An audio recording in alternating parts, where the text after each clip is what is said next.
Welcome to the Gettysburg Cyclorama. You're standing behind Union lines on Cemetery Ridge. The round tops can be seen highlighted to the south. To the west is Seminary Ridge and the Confederate lines. Please refrain from videotaping or taking flash photography.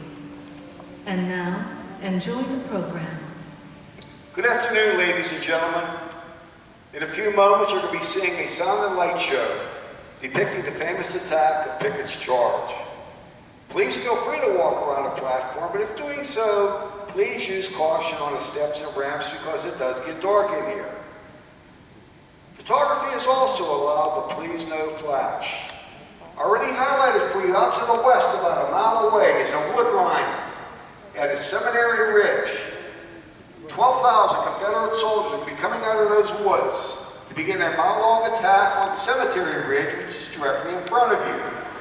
Over 7,500 Union soldiers will be waiting for them.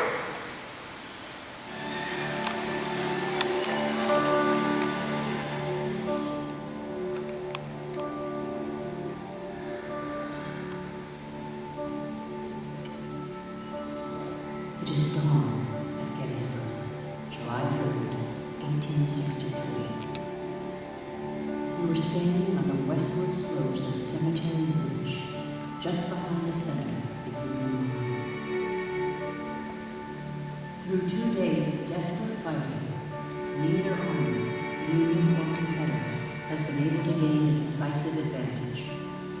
General Meade and his Union Army fought a strong defensive battle against waves of Confederate attacks. But today, General Meade believes his army can deliver a crushing blow. He will risk a frontal assault against the Union center on Cemetery Ridge. An attack on the Union center is Lee's last hope for victory.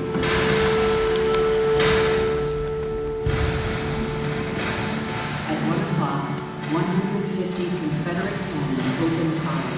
Union guns thunder back. A massive bombardment continues for nearly 2 hours.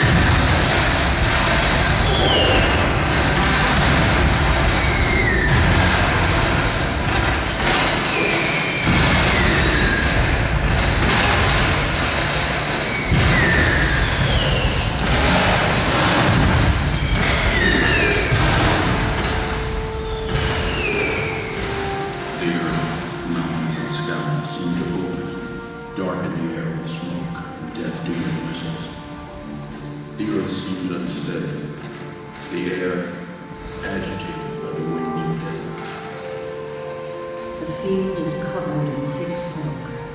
Neither side can see its targets. By 2:30 p.m., the Confederates begin to run short of ammunition.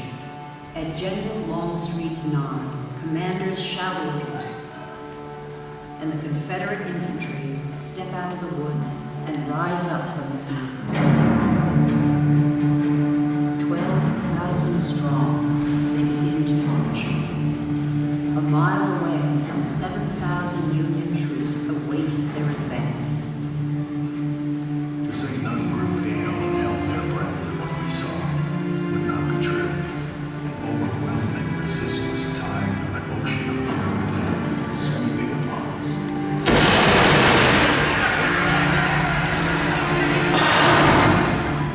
Slowly but steadily, we marched forward. At every step, some more fell before. As his bitter cry would come to my ear, I almost imagined it the way those who loved him had left at home. The Confederates traverse 1,000 yards of parade ground of wood, closing ranks with Union artillery tears holes in their line. I'm to reserve their fire, allowed them to come so far as in their judgment was far enough, and then blazed upon them such a withering musketry fire as literally marked them down.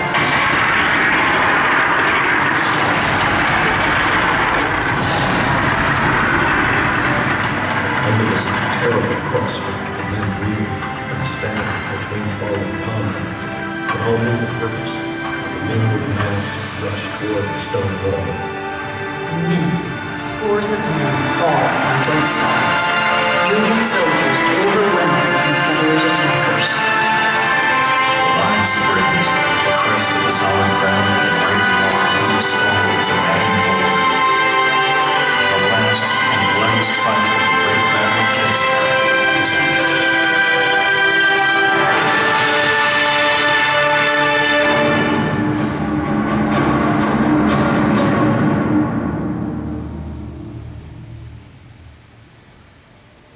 The Union Army has triumphed.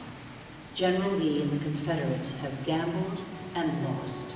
Their chance for victory in Pennsylvania is gone, and they have lost thousands of soldiers and many valuable leaders.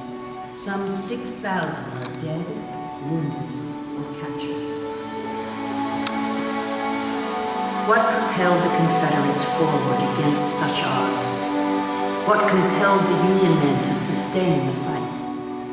The same questions could be asked of soldiers, Union and Confederate, on many battlefields of this war. You ask me if the thought of death does not alarm me.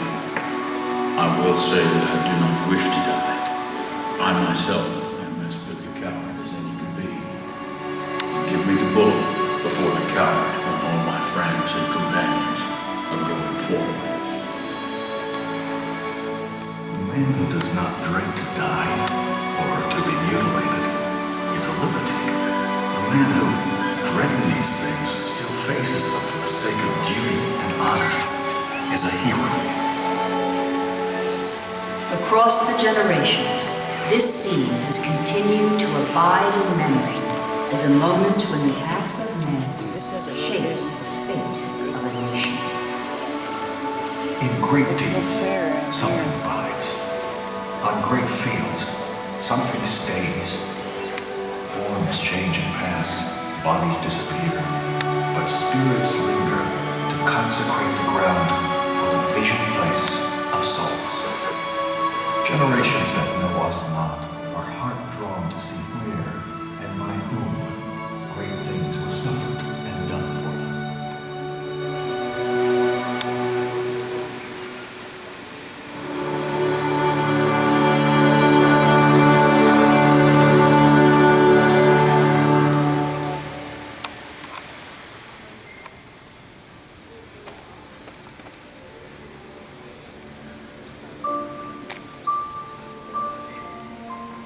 We now invite you to spend a few minutes with the painting. You are now viewing the original oil-on-canvas painting of Pickett's Charge. The cyclorama is 42 feet tall and 377 feet in circumference, making it one of the world's largest oil paintings. It was completed in 1884 in Paris, France, by the French cyclorama artist Paul Philippe Teau, along with 12 other artists who helped him. It took them 11 months to complete this painting. Coming to the United States, it was first shown in Boston, Massachusetts, making its way to Gettysburg in 1913 for the 50th anniversary of the battle, where it then found a permanent home. Then in the early 2000s, it undertook a massive, multi-million-dollar, 5-year restoration, where we opened in this building in 2008. If you have any questions, please feel free to ask Patty to my left, or myself, and thank you again, ladies and gentlemen, for visiting historic Gettysburg.